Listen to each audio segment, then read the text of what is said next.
नमस्कार।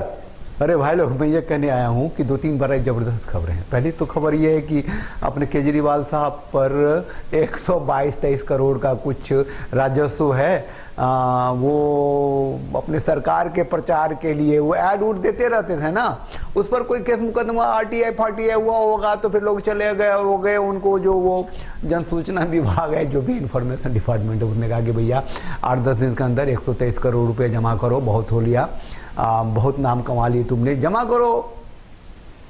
कर देंगे जमा, इसमें क्या है, कौन से अपनी कमाई जा रही है। बिजली पानी मुफ्त दे के पता नहीं कितने क्या क्या किए हैं, वो पंजाब से लेके गुजरात तक चुनाव में कितने खर्चे किए, कितने बहाए। अब तो एक और स्टेट है, दे देंगे। अब जो प्रचार है तो जरूरी है ना। अब मतलब कि कह रहे थे कि एक एक मोहल्ले में योग करो, स्वस्थ रहो, हाँ, उसके लिए हमको लिखो और हम तुमको योगा टीचर देंगे। तो मैंने देखा स्टेशन पे इधर बड़े बड़े होर्डिंग, बीवी से ज्यादा की चूड़ी खरीदने वाले ये केजरीवाल जी पर लग गया है। मेरे को तो इतने कोई खबर नहीं लगती। मेरे को तो लगता है कि ये बंदा तो इसको भी हंसते खेलते ले जाएगा। अच्छा चलो, ये इसके पैसे इधर डाल दो, इसके पैसे इधर डाल दो, कानूनी बात तो देगा नहीं तो फिर उसको फिर कोई पॉलिटिकली इंक्लाइनेशन, कोई पॉलिटिकली घुमा देगा, घुमाओ। अरे भैया पैसा मांग लिया, ये केंद्र की सरकार की संस्था है। चलिए, दूसरी बात, जो हंगामा मचा हुआ है हिंदू मुसलमान की मोहन भागवत जी को लेके, भैया सच बोला है, पहली बार उनकी घर वापसी हुई हमको लगता है। अरे भैया उसने कहा मुसलमान को डरने की जरूरत नहीं है। 1000 साल से जो है गुलामी करवा कहते हो ना कि भैया हम तो 1000 साल हुक्मरानी किया इस देश पे, आगे भी करेंगे। अरे आजादी के बाद के भारत में, कम से कम बंटवारे के बाद के भारत में तो ऐसा बकवास ना करो।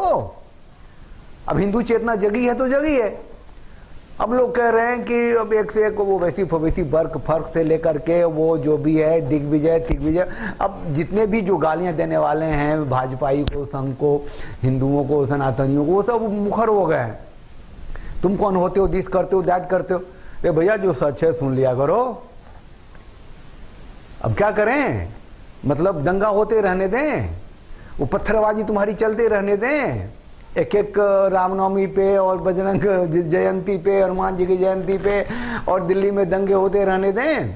समझाना तो पड़ेगा ना, आना तो पड़ेगा ना, हैं? मतलब अब जो है ना, वो जो क्या कहते हैं कि जो कम्युनिस्ट हैं, जो राहुल गांधी के फॉलोअर्स हैं, जो कांग्रेसी हैं, जो सिद्धू सेकुलर्स हैं, वो तो कहने लगे हैं कि ये तो असर है पद यात्रा का, भैया जाने वाले हो। अरे भैया तुम्हारी सत्ता आएगी तो कर लेना, तोड़ देना राम मंदिर, फिर तो कह रहे हो तुम लोग खुल के, सुपरमेसी तो है ही। लेकिन जब तक नहीं आया हो तब तक सुनो तो सही। देश की जो आस्था है, विश्वास है, संस्कृति है, वो जगी है, उसकी चेतना जगी है, और ये तो सुनना पड़ेगा। हैं, रोम, यूनान, मिस्र सब मिट गए।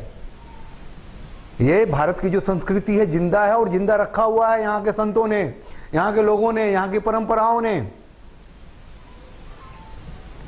बहुत मिर्ची लग गई है, बिना बात के मिर्ची लगी है, खामखा की लगी है। ठीक है, और सब आगे पीछे दाएं बाएं सब पॉलिटिक्स घुमा रहे हो, ठीक नहीं है। पहली बार बहुत दम से, बहुत ही सही तरीके से सही बात मोहन भागवत ने कही है। और जाते जाते एक छोटी सी बात और कह दूं कि जोशीमठ जो प्रलय चल रहा है, वहाँ जो प्रकृति की विनाश लीला चल रही है, चाहे गलती जिसकी भी हो, जिस तरह से भी हो, सारी जो सरकारी मशीनरी है वहाँ उठी है, लगी है। और ये मतलब ये कहने की बात नहीं है कि जो आदि गुरु शंकराचार्य ने जो 4 मठ दिए थे भारत के 4 कोनों में, उसमें जोशीमठ ज्योतिर्मय मठ जो है एक पिलर है, हिंदू सांस्कृतिक चेतना का केंद्र है। उस जोशी मठ के शंकराचार्य जो अभी युवा हैं, वो संपूर्णानंद सरस्वती शंकराचार्य के निधन के बाद से वो अभी आए हैं यहाँ, तो सुप्रीम कोर्ट चले गए हैं। वो बहुत अच्छा काम किया है, वो सरकार पे प्रेशर बनाना चाहते हैं। लेकिन मैं सिर्फ ये कहना चाहता हूँ कि जन की, धन की, आस्था की सुरक्षा के लिए आप जो भी चाहते हैं करें, लेकिन आप शंकराचार्य हैं, आप एक राजनीतिक पार्टी नहीं हैं, आप ये नहीं कह सकते हैं कि मैं खुद ऐसा करूंगा और वो पानी का एक सैंपल ले रहे थे, बोल रहे थे कि मैं खुद ही इसका जांच करवाऊंगा, चेक करवाऊंगा।